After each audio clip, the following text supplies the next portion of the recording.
Hi friends, YouTube channel పెట్టి చాలా సంవత్సరాలు అవుతుంది. ఎప్పటి నుంచో మంచి ఆవకాయ కంటెంట్తో మేము ముందుకు వద్దాం అనుకుంటున్నాను, కానీ కుదరలేదు. 2 years నుంచి అలాగలా అయిపోతుంది. ఈ సంవత్సరం మంచిగా ఆవకాయ కలుపుతూ ఆ వీడియోతో మేము ముందుకు వద్దాం అనుకుంటున్నాను. ఆవకాయ అంటే ఆడోంది అని పేరు ఉండిపోయింది. ఆడోంది ఎందుకు అవుతుంది? ఛత్రపతిలో ప్రభాస్ కలపలేదా? ఎంతమంది పెట్టలేదు.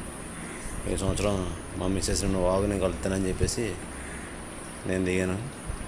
మీకు లుకింగ్ చూసి దాని రేటింగ్ ఇవ్వాలి, ఎందుకంటే ఇది ఆర్గానిక్ ఆవకాయ. ఈ ఆవకాయ మొక్కకి ఎక్కడ కూడా పెస్టిసైడ్స్ కానీ ఏమీ వాడకుండా మా పెరట్లో పెరిగిన మామిడి చెట్టు మామిడికాయలు, ఇంకా కారం అది కూడా మేము ఓన్గా ప్రిపేర్ చేయించాము. మ్యాక్సిమం అన్నీ కూడా దగ్గరుండే ప్లాన్ చేసుకున్నాం. ఏమీ కూడా రెడీమేడ్గా పురమాయించిందంటూ ఏం లేదు. చూడండి ఫ్రెండ్స్, దగ్గరగా కొంచెం ఆవకాయ వచ్చినట్టు వచ్చింది. చూసి ఎలా ఉందో చెప్పాలి. నాకైతే బాగా నచ్చింది.